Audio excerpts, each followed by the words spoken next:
ನಮಸ್ಕಾರ. ವಿದ್ಯಾರ್ಥಿ ಜೀವನ ಎನ್ನುವುದು ಕೇವಲ ಅಂಕಗಳನ್ನು ಪಡೆಯುವ ಸಮಯವಲ್ಲ, ಅದು ನಿಮ್ಮ ಇಡೀ ಭವಿಷ್ಯಕ್ಕೆ ಅಡಿಪಾಯ ಹಾಕುವ ಕಾಲ. ಆದರೆ ಇಂದಿನ ಮೊಬೈಲ್ ಮತ್ತು ಸಾಮಾಜಿಕ ಜಾಲತಾಣಗಳ ಜಗತ್ತಿನಲ್ಲಿ ಗಮನ ಕೇಂದ್ರೀಕರಿಸುವುದು ಫೋಕಸ್ ಅತಿ ದೊಡ್ಡ ಸವಾಲಾಗಿದೆ. ಆಚಾರ್ಯ ಚಾಣಕ್ಯರು ಹೇಳುತ್ತಾರೆ, ವಿದ್ಯೆಯನ್ನು ಬಯಸುವವನಿಗೆ ಸುಖವಿಲ್ಲ, ಸುಖವನ್ನು ಬಯಸುವವನಿಗೆ ವಿದ್ಯೆಯಿಲ್ಲ. ಒಬ್ಬ ಯಶಸ್ವಿ ವಿದ್ಯಾರ್ಥಿಯಾಗಲು ನೀವು ಯಾವ 8 ವಿಷಯಗಳಿಂದ ದೂರವಿರಬೇಕು? ಇಂದು ನಾವು ಚಾಣಕ್ಯ ನೀತಿಯ ಪ್ರಕಾರ ವಿದ್ಯಾರ್ಥಿಗಳ ಪಾಲಿನ 8 ಶತ್ರುಗಳ ಬಗ್ಗೆ ತಿಳಿಯೋಣ. ಮೊದಲನೇ ಸೂತ್ರ, ಕಾಮ ಮತ್ತು ಕ್ರೋಧ, ಡಿಸೈರ್ ಆ್ಯಂಡ್ ಆಂಗರ್.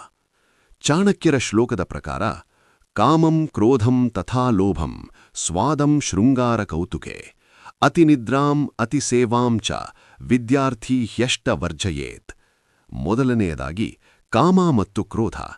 ಅತಿಯಾದ ಲೌಕಿಕ ಆಸೆಗಳು ಮತ್ತು ಕ್ಷಣಿಕ ಸುಖಗಳು ನಿಮ್ಮ ಮನಸ್ಸನ್ನು ಕಲಿಕೆಯ ಹಾದಿಯಿಂದ ತಪ್ಪಿಸುತ್ತವೆ. ಇನ್ನು ಕೋಪ. ವಿದ್ಯಾರ್ಥಿಗೆ ಕೋಪವಿದ್ದರೆ ಅವನ ಏಕಾಗ್ರತೆ ನಾಶವಾಗುತ್ತದೆ. ಕೋಪಗೊಂಡ ಮನಸ್ಸಿಗೆ ಜ್ಞಾನವನ್ನು ಸ್ವೀಕರಿಸುವ ಶಕ್ತಿಯಿರುವುದಿಲ್ಲ. ಹಾಗಾಗಿ ಶಾಂತವಾಗಿರುವುದು ವಿದ್ಯಾರ್ಥಿಯ ಮೊದಲ ಲಕ್ಷಣ. ಎರಡನೇ ಸೂತ್ರ, ರುಚಿ ಮತ್ತು ಶೃಂಗಾರ, ಟೇಸ್ಟ್ ಆ್ಯಂಡ್ ಗ್ರೂಮಿಂಗ್. ಚಾಣಕ್ಯರು ಹೇಳುತ್ತಾರೆ, ವಿದ್ಯಾರ್ಥಿಯು ನಾಲಿಗೆಯ ರುಚಿಗೆ ದಾಸನಾಗಬಾರದು. ಅತಿಯಾದ ಮಸಾಲೆ ಅಥವಾ ಜಂಕ್ ಫುಡ್ ನಿಮ್ಮ ದೇಹದಲ್ಲಿ ಸೋಮಾರಿತನವನ್ನು ಉಂಟುಮಾಡುತ್ತದೆ. ಅಷ್ಟೇ ಅಲ್ಲ, ಅತಿಯಾದ ಶೃಂಗಾರ ಅಂದರೆ ಗಂಟೆಗಟ್ಟಲೆ ಕನ್ನಡಿಯ ಮುಂದೆ ನಿಂತು ಸೌಂದರ್ಯಕ್ಕೆ ಒತ್ತು ನೀಡುವುದು ವಿದ್ಯಾರ್ಥಿಗೆ ಸಲ್ಲದು. ನಿಮ್ಮ ಗಮನ ನಿಮ್ಮ ಜ್ಞಾನದ ಮೇಲಿರಬೇಕೇ ಹೊರತು ಹೊರಗಿನ ರೂಪದ ಮೇಲಲ್ಲ. ಸರಳ ಜೀವನ, ಉನ್ನತ ಚಿಂತನೆ, ಇದೇ ಯಶಸ್ಸಿನ ಮಂತ್ರ. ಮೂರನೇ ಸೂತ್ರ, ಅತಿನಿದ್ರೆ ಮತ್ತು ಅತಿ ಮನೋರಂಜನೆ, ಸ್ಲೀಪ್ ಆ್ಯಂಡ್ ಎಂಟರ್ಟೈನ್ಮೆಂಟ್. ವಿದ್ಯಾರ್ಥಿಯ ಅತಿದೊಡ್ಡ ಶತ್ರು ಅತಿನಿದ್ರೆ. ಸಮಯದ ಮಿತಿಯಲಿಯದೆ ಮಲಗುವವನು ವಿದ್ಯೆಯನ್ನು ಕಲಿಯಲಾರ. ಚಾಣಕ್ಯನ ಪ್ರಕಾರ ವಿದ್ಯಾರ್ಥಿಯು ಕಾಕಚೇಷ್ಟಾ ಬಕೋಧ್ಯಾನಂ ಅಂದರೆ ಕಾಗೆಯಂತೆ ಚುರುಕಾಗಿ, ಕೊಕ್ಕರೆಯಂತೆ ಏಕಾಗ್ರತೆಯಿಂದ ಇರಬೇಕು.